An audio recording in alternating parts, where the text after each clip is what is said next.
I'm not okay.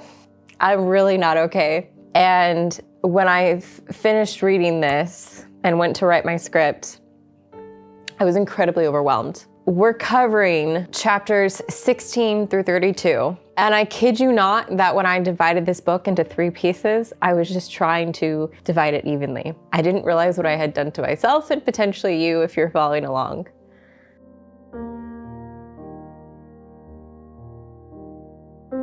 We just left off on the biggest cliffhanger ever. Elise, she's the adorable fae woman made of birch, and she has just dropped this huge bomb on all of us about the truth of everything. I wrote a script. I'm sure really hard to stick with it, but I'm still feeling so overwhelmed by everything. Sarah J. Maas just did not give you a choice. I didn't realize how attached I was until she pulled the rug out from underneath me and explained everything that's going on. This is probably my new favorite series ever. So as I said, this reaction is gonna be a bit scattered because I have the curse of knowledge and I just kind of have to work through it in what I can emotionally handle right now, which is not a lot. Tamlin, we're just gonna start there because my heart, it aches so deeply for him, knowing everything that he's been through. And this is the reason why I actually really love stories that have like immortals, whether it's fae or vampire or whatever this immortal creature is, because they have the weight of the world on them. And it's something very different that a mortal doesn't experience. And just everything that Tamlin has been through and continues to go through, it's too much. Knowing that he had to send his men over the wall so that way he could break this curse, but he didn't want to send them over for years and years, and his men were begging him to, so that way they could end the curse, but he loved them so much that he didn't want to kill them. And then when he finally did, in order to save his men because of how much they loved him, but he also didn't want to enslave a human either because he's so against that, it makes everything heavier. And knowing what I know now, especially knowing that he truly fell for Feyre, like he fell for her, and he didn't want to do it, which now I understand why he was so stubborn and off-putting towards her, and I didn't know why, and you see this mess that Sarah has caused me? I can't even get words out. He desperately didn't want her to become a slave. I need a tissue, because this is what's happening. We're just gonna keep the tissues right here because apparently I'm not gonna be able to get through this. Because of this curse that Amarathan has, tell me how to pronounce her name in the comments, guys, has put this curse on Tamlin, he actually fell for Freya, and he didn't want her to be a slave, and he didn't want to also risk the lives of Spring Court, and so he was stuck in this terrible position. And then he chose to send Freya back home. He risked his life and his entire court for her just because once the Night Court King discovered who she was, it was all over at that point, and he knew it. And he knew that if he broke the curse, that Amaratha would still find a way to come and kill her because she didn't think it was possible. That's how upset and evil she is. And it sucks even more because for a while they didn't know that the human existed, but then Feyre, she couldn't listen and she went out to the spring solstice party, and that's when Rysand, is that how you say his name? That's when Rysand discovered her. And it sucks because had he not known, they could have kept her secret maybe for a little bit longer, kept it a little bit more safe. But does it really matter because the High Queen was still gonna try to kill them both anyways? Probably. But now I'm not even mad at Feyre for doing that because at first I felt like she was being a huge brat, not listening to the rules, but she's never been parented. She's never been able to be free and make her own decisions. She's always been in survival mode. So I probably would have done the same thing and went out to this party that I wasn't supposed to go to. And she kept asking why, and there were all these things that Tamlin and Lucien were trying to do to protect her. They couldn't tell her why because the curse wouldn't let them. It's like they were doomed from the start. And you know, first they had the attack from the Naga, which is what brought them closer together. And I called that, I was right about it. That's when Feyre finally started opening up to him. And she opened up about how she wanted to start painting again. And then she did the paintings. And then she painted the one of her woods. And that was like her darkest time in her life. And Tamlin's like, I want that one. That's the one I want. Because he felt like he was seen. And no one had ever seen him in his pain and understood it the way that she did. And especially because Sarah writes how Feyre feels like she can never capture certain emotions. She could never capture how something looks or feels. She did. She did the one thing that Tamlin felt like no one understood about him. I couldn't look away from him. I thought about sending you away at first, he murmured. Part of me still thinks I should have found somewhere else for you to live, but maybe I was selfish, even when you made it so clear that you were more interested in ignoring the treaty or finding a way out of it.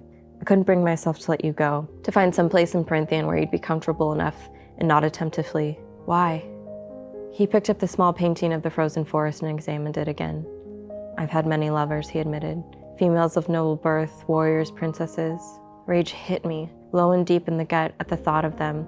Rage at their titles, their undoubtedly good looks, at their closeness to him, but they never understood what it was like, what it is like for me to care for my people, my lands, what scars are still there, what the bad days feel like. That wrathful jealousy faded away like morning dew as he smiled at my painting. This reminds me of it. Of what? I breathed. He lowered the painting, looking right at me, right into me, that I'm not alone. I didn't lock my bedroom door that night. That he's not alone. Oh, he just wanted someone to finally see and understand him and to be in that mindset of survival and the pain and the struggle. And Feyre gets that for him. She painted those feelings. Other things that came out in the moment as I was reading, I had to really cherry pick what I wanted to share that I reacted to because a lot of it didn't feel like it mattered anymore. I loved that Tamlin told Feyre about the true history of the fairy versus humans war, and knowing that there were fairies that stood with humans and they didn't support enslavement, and one of those was Tamlin. Obviously his father wanted the enslavement to continue and didn't support it, but Tamlin didn't stand for that. And he said he would fight for anyone who is enslaved. And that's essentially what he's been doing this whole time, is trying to find a way to end the curse for his court, or at least protect them. And he also didn't want to enslave a mortal just to break the curse. And so he was torn. And then that poor fairy, I don't remember what court they said he was from. I'm gonna get so emotional, guys. The one who kept crying, she took my wings over and over again.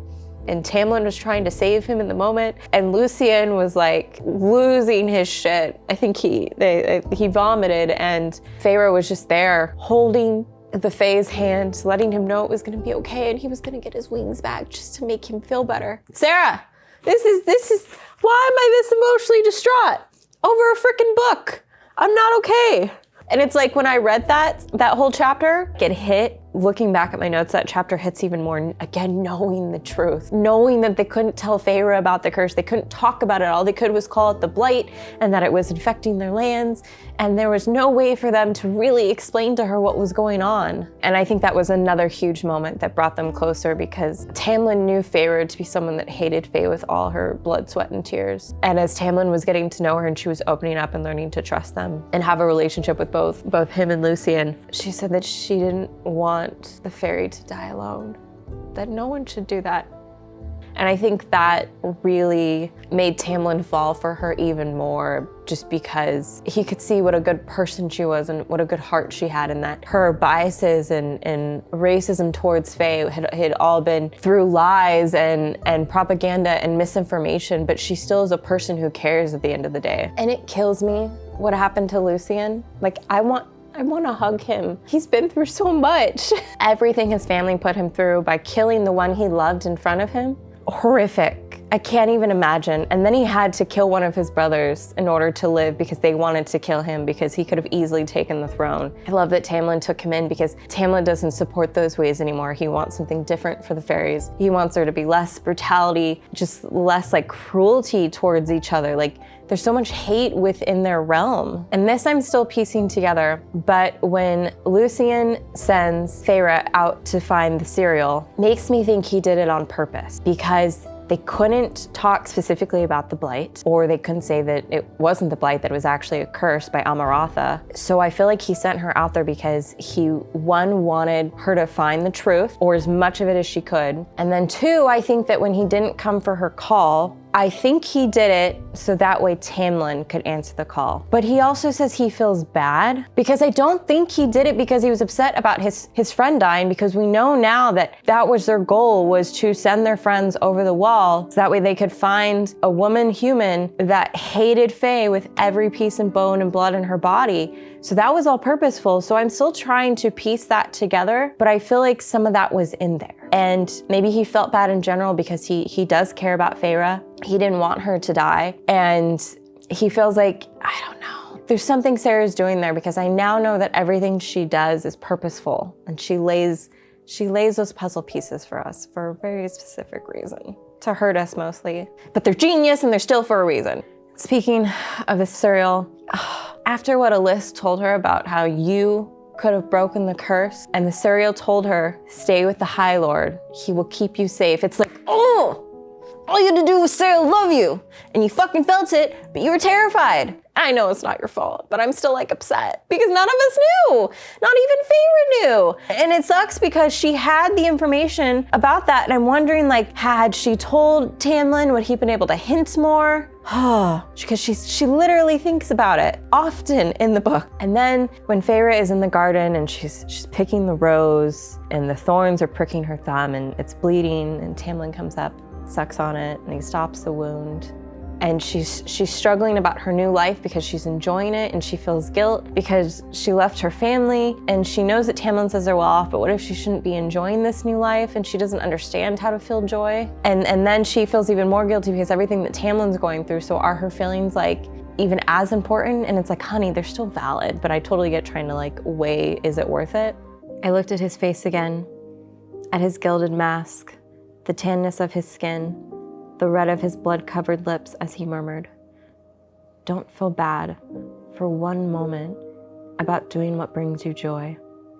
He stepped closer, releasing one of my hands to tuck the rose I'd plucked behind my ear. I didn't know how it had gotten into his hand or where the thorns had gone. He just wants Feyre to be happy. And it just shows like the person that Tamlin is. And again, it goes back to the whole confliction of that he loves her, he truly loves her, and he wants her to be happy, but he's worried about her danger, but he also wants to save his people. That's a difficult position to be in. Again, it didn't matter if the ACOTAR saw her or not, because Rhysand did. He saw her at the frickin' party. But I'm gonna try to move on to some happier moments that are still important. The flirting of Tamlin and Feyre growing is adorable, especially when they're at the dining room table and Lucien's there. And they're just like making dirty comments at each other in front of Lucien, and he's like super grossed out. But then also he'll like make excuses to leave the room and say he has something important to do. Which before I knew what I knew was really cute, and I was like, oh, he's being so supportive, but he was also super happy because he wanted the curse to end, which I'm not mad at him for. It's a beautiful conundrum. And then I'm like so happy that Alyss told Feyre to have like a sharp tongue with Lucien and to like talk back with him and be sassy, because he likes that. And then it created like their friendship. And I feel like Lucien actually also just really liked Feyre, besides her being the one to end the curse. This moment hurt. I didn't like it. It was icky. It was uncomfortable. And it was a position that no one should ever be in. When Lucien and Tamlin had to grovel, beg, literally bow on the floor to the feet of Rhysand. I don't even have words for how like awful and what's the word? It destroys you as a person. And Tamlin did that for Feyre because he didn't want anything to happen to her. Even Lucien, they're both doing everything they could to protect her. One, because they care about her, but two, because the blight, or well, it's not the blight now, it's the curse. And I feel like Sarah makes these moments so earned that all the happy moments she puts in, that when the bad stuff happens, it just hits like 10 times harder. No, 1,000 times harder. Like you're not even expecting them to hit that hard, but because of the way she sets up those good moments, it makes these moments feel so much worse. I thought I put this in my notes, I didn't, so I'm gonna go over this really quick. This was a happy moment. It was supposed to be in there, but because I was so emotional writing the script, it probably didn't make it.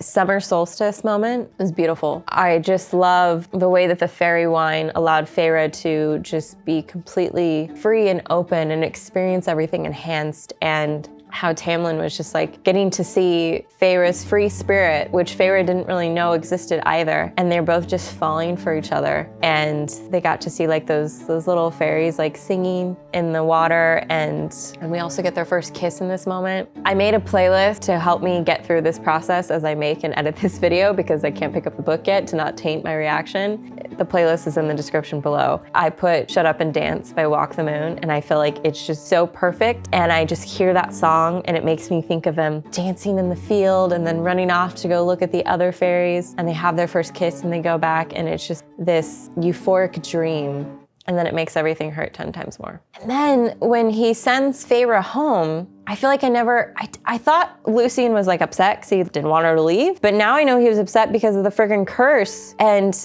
it just hits like 10 times harder. Like how upset he was. He's like, can you just let her stay for 3 more days? Because it was literally when the curse was gonna end and like maybe something would happen. Maybe they would get the I love you that they needed. I'm sorry, Lucien. I'm sorry. I don't like that this is happening to you either. Like it pains me so much. So Feyre has returned home, and Tamlin, he did not just take care of her family. He made them like filthy, filthy rich again in a legit way where they can't go under because daddy has investment problems. But Nesta wasn't able to be glamored, which is fascinating. Nesta she came off as a bitch, but knowing her now and the way that she was with Feyre, she's so angry and she's like afraid to be sad inside that she holds all her anger, I feel like, as a shield to protect herself from getting hurt more. Because we discover she does care. She really cares. She cares so much that she loves almost too deeply. And then we have Elaine. Elaine is just the sweetest. She's so strong. She's filled with so much hope. She never gave up. And I love that Feyre like recognizes that she's the strong one out of them. At the end, once she realizes she has to return back to the spring court, just how weak her father is again. He runs off, he is emotionally distressed, couldn't even handle it. And that is essentially why Nesta is so upset at him, because he can't handle anything. He won't do anything to help or protect the family. And Feyre gets the notice about Claire Bender because that was the fake name she used for Raishand, and that's kind of like the signal that like shit's gone bad. And she's like, if they were able to cross the wall that quickly, what has happened in the spring court? This is where I was destroyed. And I really want to pick this book up again. I can't, not yet. I'm contained for like a minute, we'll see. I love that her sisters understand what's going on and that they support her and they get her out the door as quick as possible. It makes me really happy that they've kind of come full circle. But so Feyre returns to the spring court and the manor is destroyed. Everything's broken, there's blood. And then she finds a list. She tells Feyre everything, partially because Feyre demands it. She refuses to go back until she knows the truth. And now I like really understand Sarah's dedication in this book, because I looked at the map, it said under the mountain, didn't know what that was. I guess she should dedicate to her husband, saying because he would go under the mountain for her. Feyre's gonna go under the mountain for Tamlin. Like she's literally gonna risk her life. And this is why Nesta respects Feyre so much, because she's willing to risk her lives for the people that she loves, something her father has never been able to do for them. Because Feyre fights, she's always a fighter. She's done everything to protect her family no matter what. I feel like Tamlin's gonna be so mad when she gets there. Feyre said she wants to do this for Tamlin. She wants to prove how much she loves him. And Alyssa mentioned that magic likes rules. It likes things specific with rules. So for this curse, she had to say, I love you, but could her going to the mountain to risk her life to save Tamlin to the point of death be able to break the curse? That feels like true love to me. I'm in emotional distress because of Sarah. Pretty sure I have to read this whole series and the rest of her catalog.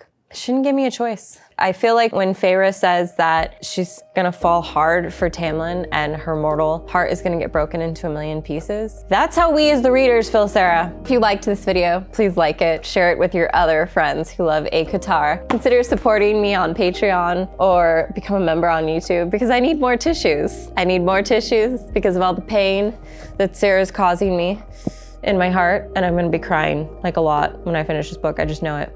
Bye.